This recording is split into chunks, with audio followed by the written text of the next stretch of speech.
ሰላም እንዴት ናችሁልኝ? ዛሬ ደግሞ የሚጣፍጥ ቀላል ቁርስ አሰራር ይዤላችሁ መጥቻለሁ። በመጀመሪያ ድንች እንከትፋለን። በተቻለ መጠን ሳይዙ እኩል ቢሆን ቆንጆ ነው፣ እኩል እንዲበስልልን። በመቀጠል ቀይ ሽንኩርት ወይም በዚህም ከለር በነጭ መሆን ይችላል፣ በዚህ መልኩ እንከትፋለን። ቲማቲም 2 ፍሬ እንደዚህ እንቆርጣለን። ይሄን ካዘጋጀን በኋላ መጥበሻችን ላይ ዘይት እናደርጋለን። ዘይቱ በደንብ ጋል ሲል ድንቹን እንጨምራለን። ድንቹ ቀላ ብሎ እስከሚበስል በመሃል እያገላበጠን እናበስላለን።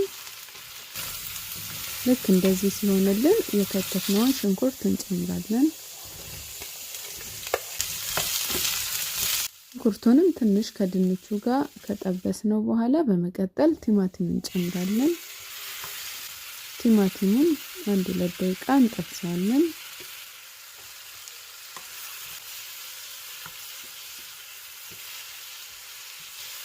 ቲማቲሙ ትንሽ ከተጠበሰልን በኋላ በመቀጠል አረንጓዴ ሽንኩርት ወይም ደግሞ ባሮ መጠቀም እንችላለን። ቀለል ስናደርገው ደግሞ የኢትዮጵያ በሻ ቃሪያ ማድረግ እንችላለን። ከዛ እንጨምራለን። እንዶ በርበሬ ትንሽ ለጣዕም ጨው እናደርጋለን። ይሄንን አንድ ላይ እናዋህዳለን።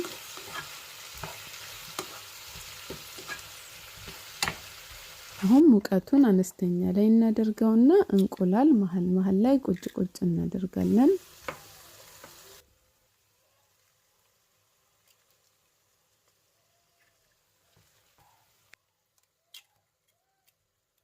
እንቁላላችንን ካደረግን በኋላ ከድነነው 1-7-8 ደቂቃ ሲበስልልን እንቁላሉ ከፍተን እናቀርባለን።